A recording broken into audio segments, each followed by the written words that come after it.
شروع اللہ کے نام سے جو بڑا مہربان نہایت رحم والا ہے۔ جو چیزیں آسمانوں میں ہیں اور جو چیزیں زمین میں ہیں سب خدا کی تسبیح کرتی ہیں اور وہ غالب حکمت والا ہے۔ وہی تو ہے جس نے کفار اہل کتاب کو حشر اول کے وقت ان کے گھروں سے نکال دیا۔ تمہارے خیال میں بھی نہ تھا کہ وہ نکل جائیں گے، اور وہ لوگ یہ سمجھے ہوئے تھے کہ ان کے قلعے ان کو خدا کے عذاب سے بچا لیں گے، مگر خدا نے ان کو وہاں سے آ لیا جہاں سے ان کو گمان بھی نہ تھا، اور ان کے دلوں میں دہشت ڈال دی کہ اپنے گھروں کو خود اپنے ہاتھوں اور مومنوں کے ہاتھوں سے اجاڑنے لگے۔ تو اے بصیرت کی آنکھیں رکھنے والو، عبرت پکڑو۔ اور اگر خدا نے ان کے بارے میں جلا وطن کرنا نہ لکھ رکھا ہوتا تو ان کو دنیا میں بھی عذاب دے دیتا، اور آخرت میں تو ان کے لیے آگ کا عذاب تیار ہے۔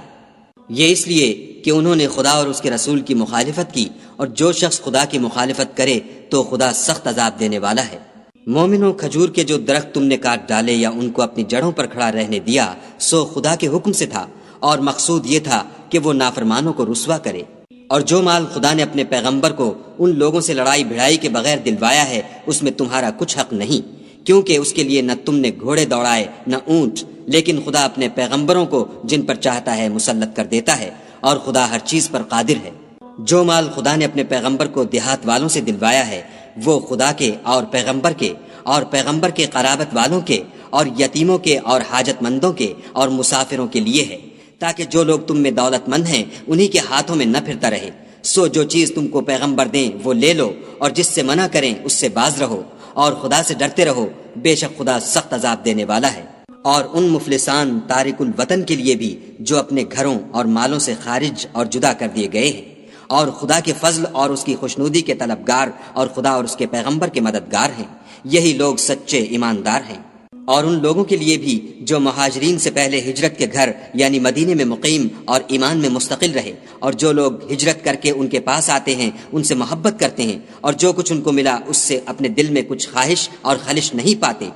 اور ان کو اپنی جانوں سے مقدم رکھتے ہیں، خواہ ان کو خود احتیاج ہی ہو۔ اور جو شخص حرص سے نفس سے بچا لیا گیا تو ایسے ہی لوگ مراد پانے والے ہیں۔ اور ان کے لیے بھی جو ان مہاجرین کے بعد آئے اور دعا کرتے ہیں کہ اے پروردگار ہمارے اور ہمارے بھائیوں کے جو ہم سے پہلے ایمان لائے ہیں گناہ معاف فرما، اور مومنوں کی طرف سے ہمارے دل میں کینہ و حسد نہ پیدا ہونے دے، اے ہمارے پروردگار تو بڑا شفقت کرنے والا مہربان ہے۔ کیا تم نے ان منافقوں کو نہیں دیکھا جو اپنے کافر بھائیوں سے جو اہل کتاب ہیں کہا کرتے ہیں کہ اگر تم جلا وطن کیے گئے تو ہم بھی تمہارے ساتھ نکل چلیں گے، اور تمہارے بارے میں کبھی کسی کا کہا نہ مانیں گے، اور اگر تم سے جنگ ہوئی تو تمہاری مدد کریں گے، مگر خدا ظاہر کیے دیتا ہے کہ یہ جھوٹے ہیں۔ اگر وہ نکالے گئے تو یہ ان کے ساتھ نہیں نکلیں گے، اور اگر ان سے جنگ ہوئی تو ان کی مدد نہیں کریں گے، اور اگر مدد کریں گے تو پیٹھ پھیر کر بھاگ جائیں گے، پھر ان کو کہیں سے بھی مدد نہ ملے گی۔ مسلمانوں، تمہاری ہیبت ان لوگوں کے دلوں میں خدا سے بھی بڑھ کر ہے، یہ اس لیے کہ یہ سمجھ نہیں رکھتے۔ یہ سب جمع ہو کر بھی تم سے بالمواجہ نہیں لڑ سکیں گے،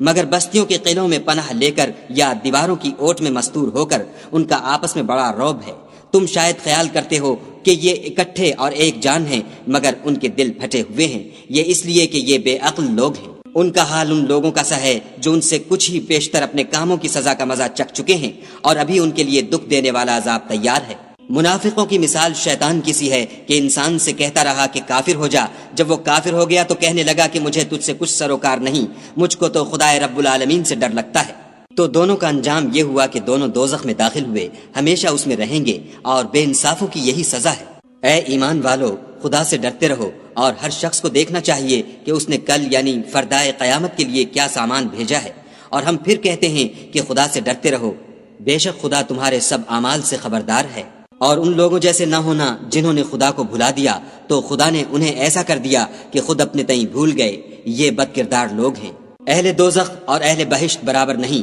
اہل بہشت تو کامیابی حاصل کرنے والے ہیں۔ اگر ہم یہ قرآن کسی پہاڑ پر نازل کرتے تو تم اس کو دیکھتے کہ خدا کے خوف سے دبا اور پھٹا جاتا ہے، اور یہ باتیں ہم لوگوں کے لیے بیان کرتے ہیں تاکہ وہ غور کریں۔ وہی خدا ہے جس کے سوا کوئی معبود نہیں، پوشیدہ اور ظاہر کا جاننے والا، وہ بڑا مہربان نہایت رحم والا ہے۔ وہی خدا ہے جس کے سوا کوئی عبادت کے لائق نہیں، بادشاہ حقیقی، پاک ذات ہر عیب سے، سلامتی امن دینے والا، نگہبان، غالب، زبردست بڑائی والا، خدا ان لوگوں کے شریک مقرر کرنے سے پاک ہے۔ وہی خدا تمام مخلوقات کا خالق، ایجاد و اختراع کرنے والا، صورتیں بنانے والا، اس کے سب اچھے سے اچھے نام ہیں۔ جتنی چیزیں آسمانوں اور زمین میں ہیں سب اس کی تسبیح کرتی ہیں اور وہ غالب حکمت والا ہے۔